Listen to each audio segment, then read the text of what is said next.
Hey you guys, it's Nathan Collins back with another video. Today I wanted to share with you guys something in PhotoScape X, and it is how to make text more vibrant or to pop out of your photos more. I have someone who says, hey, I have some written text here and I want it to be the text to be darker, not the paper, not everything else around it, but the text to be darker. So I went back and I found some drawings of mine. I went back and found some photos that I took of different handwriting, different things.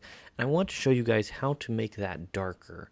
And if you guys find that this video is helpful, feel free to put a like on this video or to subscribe for more content like this. And if you have any questions, feel free to leave that in the comments down below.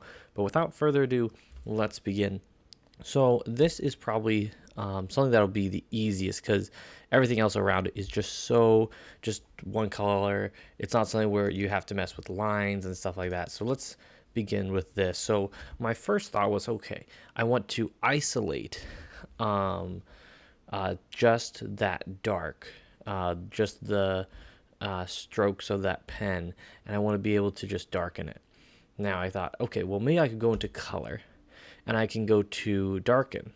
So I'm in the color tab, I'm going down to darken, I'm just going to darken this up, but that darkens up the entire photo. So I'm like, okay, so not that, it's more of like wanting to just darken the blacks or the darker colors in here. So I go down into here to blacks, and this is where I can increase that, so then those dark tones can become darker. And the only problem is I'm not really seeing a huge change, a huge shift here. Maybe if I change that brightness. Not really working too well. Whoa, maybe I had it on a mask or something. So let's say I just hit it open more. Not the mask, I accidentally hit that. So let's go to blacks, increase that. That's brightening up the blacks actually. Let's go and darken them. Okay, so that kind of worked. And then maybe I go to the whites and I increase those. You know, you compare that to the original, to this one. Okay, stands out a bit. Not exactly what we're looking for. So I was thinking, what else could I do? You know, you can go into film and like I could select some different color tones, different things like that. But how do you really darken just that? Well, there's this kind of tough thing that you'd have to do, because there's obviously different things that you could mess with, like the adjust color brush, where it's like, oh yeah, I could draw a certain mask on here, and you could simply do something where it says, oh yeah, darken, but then you'd actually have to draw, like manually draw these different lines and things. And yeah, you would darken it and you would be able to maintain those line strokes and things like that, but it's just going to end up being a super time consuming and challenging process. So here is one other way that if you wanted to do it the purest way, not just saying, oh yeah, I'm going to go into colors, I'm going to brighten up the photo, and I'm going to just really hit that darken or deepen or like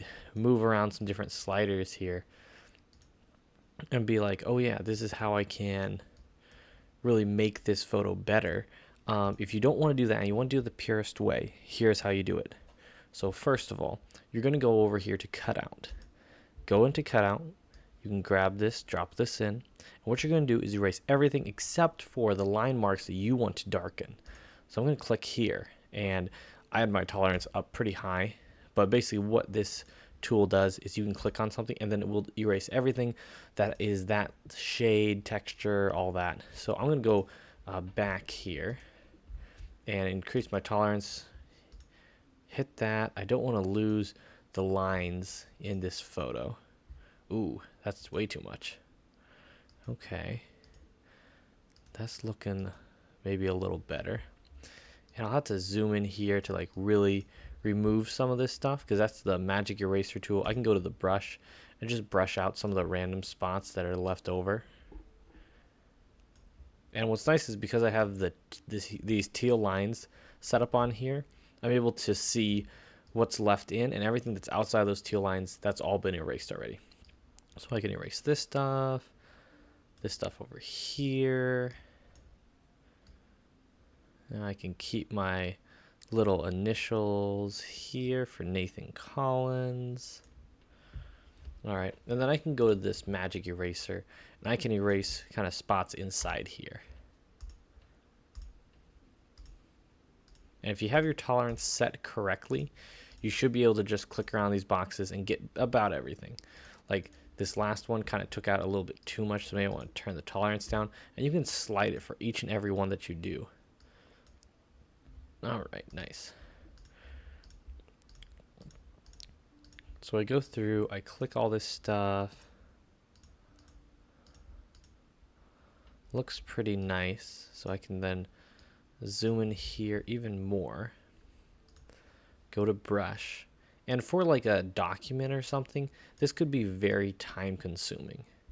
But I'm just showing that like if this was your like super amazing piece of art that you wanted to be able to store, and you had a few minutes to, you know, do this, you know, I don't want to not teach the really like high quality way of doing this if there's someone out there who really is going to actually take their time and put in the work because you're working on a very important document or something very special to you that you want to continue to do. All right, so I've removed that, and there's a little bit of kind of discrepancy around my logo, so, or my initials. So I can click around in here. Oh boy, this could take a little while. Let me just kind of just go up and around, just get some of this random stuff that I just need to remove. Ooh, go up and in there. That's pretty neat. Okay.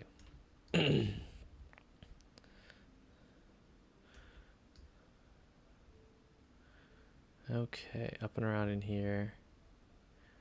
Nice. Okay, so I've got that done. I'm fairly happy with how that turned out there.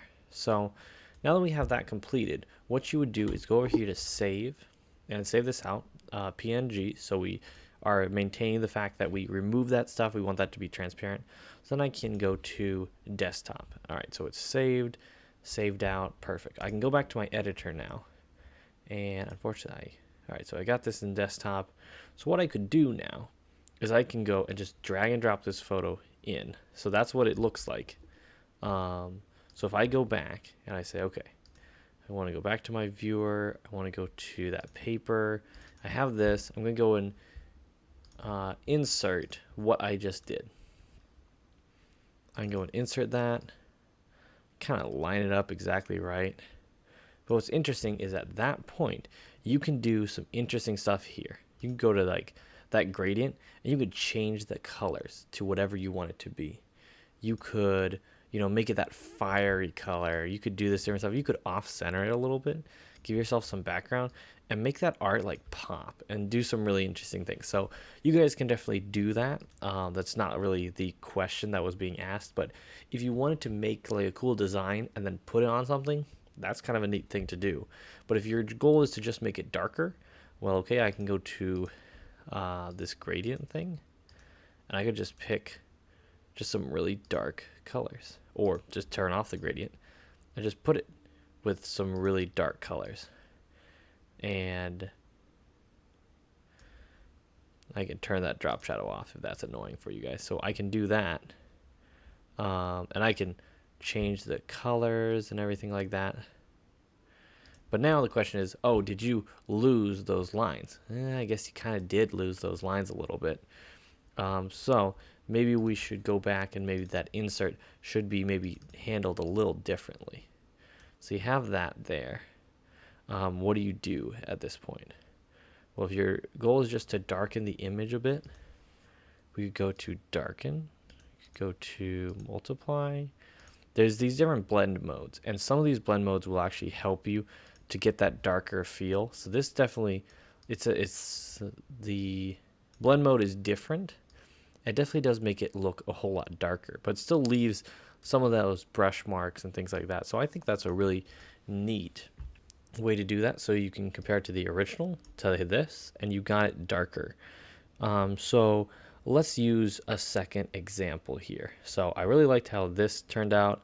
I do want to save this because I think it turned out pretty nicely. Okay, So next example, we have this one here. So I'm going to look at this and say, okay, if you wanted to do the quick and easy way, what you do is you'd kind of hop into color, and maybe there's a way to just increase the contrast of this, or maybe change the hue temperature if it gets too yellow or white. You can make it so it can stand out maybe a bit more than just what it looks like right now. But if you were to do it the purest way, I think what you would have to do is once again jump into that cutout, and then you would have to go and erase a ton of stuff. I would start with the lasso tool to erase everything that you don't want. So you're just selecting your big swath. Oopsie, that actually did the opposite of what I wanted. I suppose in this case I'd have to cut around and then cut back. I know that's kind of a odd way of doing it, but if you use the lasso tool enough, you'll figure it out. Okay, so we cut that out. I can go back to my brush and have a big size on my brush and cut that out as well. Okay, so we have that. Then with the magic eraser, just clicking in here and removing this stuff, and maybe just for the sake of speed and time, we're just going to save the camera. We don't care about the tripod. It's nicely done. It's actually drawn off of an old tripod that I used to have that I absolutely loved. But actually it's my brother, so he actually has it at the moment. So it was still really cool camera to mess around with. It was really neat. So I can go into this brush and I can erase a whole lot of stuff. Then I can go into the magic eraser and remove this stuff here, being careful not to remove too much. It's such an interesting way to look at this type of stuff, this type of work. Because yeah, you're trying to just save the strokes that you made, and now you've got like this watermark more or less, because you're kind of stuck with those lines on the page. How do you remove those in a quick, simple, easy fashion? That's a great question, and I wish I had a really quick, easy answer for you. No, that tolerance thing, that's gonna end up being just a mess. Well, perhaps you don't want to just remove all those lines, just like off the bat, super quick and easy, because you're going to be looking at a lot of extra time consuming work to do that. But if you take your time, you can go through and remove the far majority of this stuff. So you can go and do that. You take a little bit more time, you can remove those things. If you were super careful, you could remove these white, but it would usually be done afterwards, and that would be done using different color fill tools and things like that.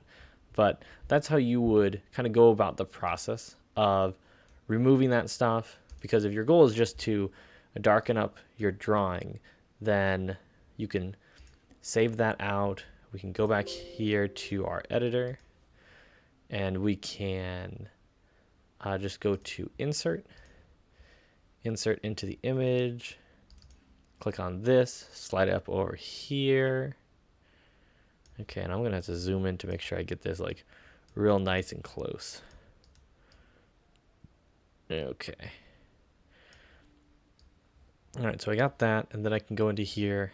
Let's go over to different, if that helps. Ooh, wow. This hard light ended up looking really nice on here. It ends up making the paper, like I could have cut out the white on the inside as well, which could have been a helpful thing, but it definitely did make this a whole lot whiter. Very interesting. Illusion, XOR, like there's some different things you can mess around with, but that's how you would isolate those different lines or a certain portion of your drawing, because it's like I don't know, guys. Oh, and I can change the opacity a little bit. But like if you did a drawing and like you did that to it, That would be pretty cool. It's like coloring it. I think it's pretty sweet. And you could do certain portions of the photo to have that kind of, so I could make the adjustment ring on the lens a different color, or like the lens up here a different shade. It would be pretty neat. So we have those things taken care of. I think that was kind of a fun project, honestly. Okay. But once again, how to just get text to be darker. So let's go and try another one here.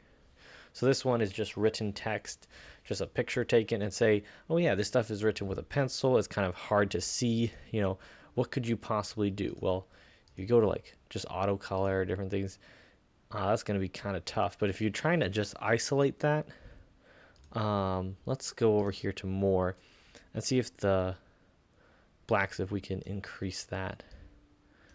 So like you can compare it to the original, to there, stands out a bit more. I agree. The white, I could increase that, so that's brighter, and then that can be darker. Okay.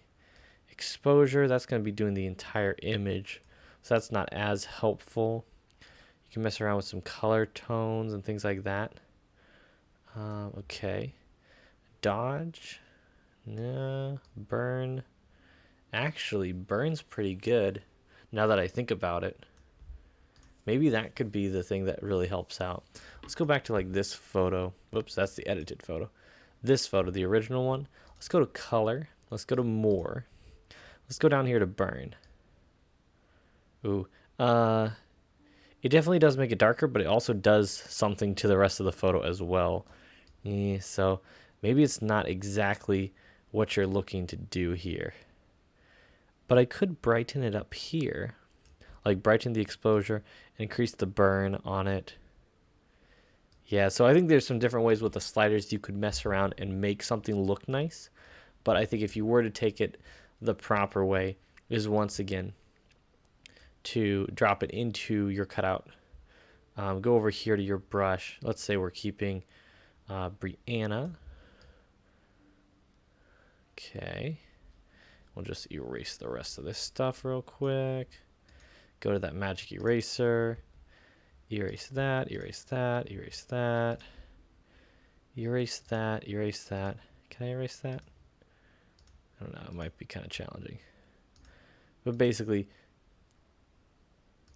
you can erase everything you want. You can zoom in close, and you could very carefully erase the rest if you wanted to. I think I erased the eye right there. It's kind of in a weird place, but you could just remove all that stuff. It doesn't take too long, and once again, if it's something that you really care about, you can make that happen. And then you can go back to your original image, go to insert, go into your images, find that, line it up, and if for whatever reason, if something is the wrong size, right click on the object, go to scale, and click scale 100, so it will be the exact size as what you cut out. Zoom in nice and close to make sure this is lined up really nicely and pretty much as close as possible. All right, very cool. Yeah, so we got that all in there, nice and connected. Then I can go over here to normal. All right, and we can go darken, multiply. That actually turned out really nice. Color burn, very good. Lighten, all right. Different, that's really dark. And that looks kind of cool, honestly. But you can, in this case, I would do like multiply or burn depending on what you're trying to achieve. But you're able to make that so much darker. And what's interesting is that if for some reason you like multiply but you want to just like make it even stronger, you could go to duplicate.